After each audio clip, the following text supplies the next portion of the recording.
turmoil, which from an investor's perspective, a true investor's perspective, is good. I think you're going to see a lot of volatility in the market. Volatility because there's both good news and bad news simultaneously. The good news will make those who have a positive inclination more bullish, and the bad news will make those who have a negative inclination more bearish.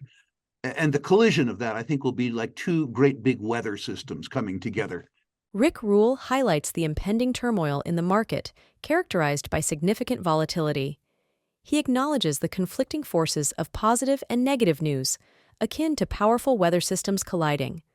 While expressing near-term concerns due to governmental intervention and potential economic harm, Rule emphasizes the long-term bullish outlook, citing the remarkable progress of humankind and entrepreneurial achievements. He suggests a nuanced approach, being simultaneously near-term bearish and long-term bullish. The looming possibility of a recession, coupled with underinvestment in natural resources, adds complexity to the market dynamics. Rule underscores the need for individual responsibility and the importance of market feedback mechanisms, cautioning against centralized decision-making for a healthy financial environment. Let's dive into the video to hear his full thesis. So I see a lot of volatility. I think when one looks at the broad economy and looks at the extent to which the broad economy is driven by governmental intervention, you need to be a near-term bear. I think that governments are acting in a way that, while they may be politically popular, are economically harmful. And I look, too, at some of the indirect responses. As an example, the increase in nominal interest rates simultaneous with the increase in inflation, which is a negative. On the other hand, if you look at the progress of humankind, if you look at young entrepreneurs like yourself, coming out of these ashes, building businesses, if you think about the fact that 6 or 7 young people can commandeer a garage in Sunnyvale, California, and out pops Google, or if you think in the broader sense about the ascent of humankind, the fact that we've raised 2 billion people from dire material poverty to being merely poor in 40 years, you have to be extremely bullish. And the conflict between those two paradigms, if you will, I think will make the market very, very, very volatile. I think, too, that the evidence looks to support the probability of a recession. I don't think a recession is inevitable, but I think the probability is that we're going to have to, at least in natural resources, endure a recession, which reduces demand. That's bearish. Again, on the other hand, the countervailing thing is that for 3 decades, we've underinvested in exploration and development around a whole broad range of natural resources, which is extremely bullish. What I guess that means is that you need to be simultaneously near-term bearish and long-term bullish. And your actions need to be governed by both of those instincts. I think, maybe I wasn't cognizant, but when I came into both, business, investing, call it early adulthood, there was an expectation that you were responsible for your own outcome. There was an expectation that you had to work, you had to take chances, that you were going to be responsible for your own material success or failure. I think that same outlook exists in frontier markets, and it exists around some people in developed markets, yourself as an example.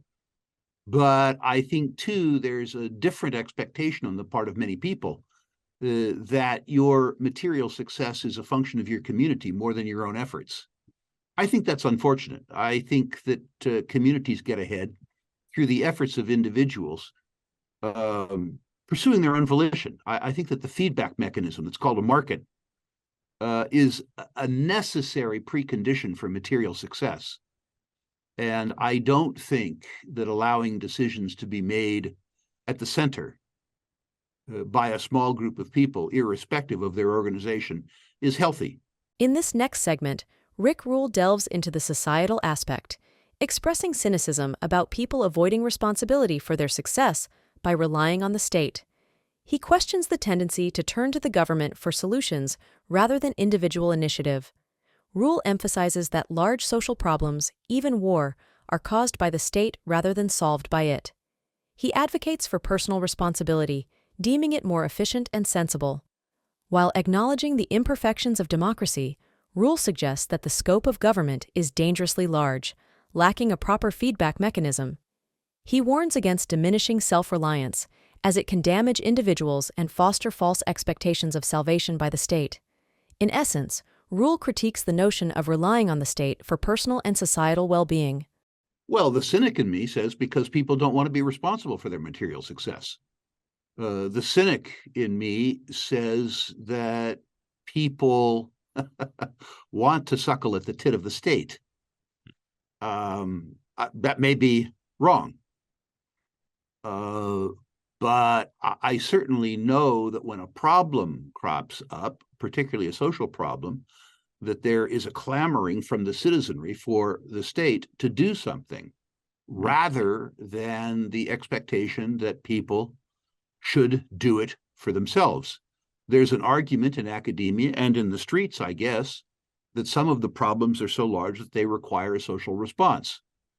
But my own belief is that the social response is the largest problem. Let's look at war as an example. Do you actually believe that a bunch of peasants would self-organize, leave their farms, leave their wives, march 300 miles, and attack some other group of peasants that were involved in the same activity? Highly unlikely. War isn't a problem that I think can be solved by the state. I think it's a problem that's caused by the state. Now, that might be the most extreme example. But my own belief is that the best person to decide the outcome that affects your wants and needs is you. The idea that you would suborn your ambition and your dreams to me is both inefficient and stupid. From my own point of view, as I guess it was Churchill said, democracy is the worst form of government in the world except all the others. Where Mr. Churchill and I would probably disagree is that I think things should be decided democratically, but I don't think that many things should be decided democratically. I think that the expectation, the scope and scale of government is dangerously large, dangerous both because government lacks a feedback mechanism. There's a small group of elite that have been empowered by the masses to think on behalf of the masses, which is dangerous because there isn't a feedback mechanism. The other thing is that if you ask people to be less self-reliant, they comply. And asking people to become less self-reliant, I think damages the people. And it fosters an expectation on the people that they can be saved by the state.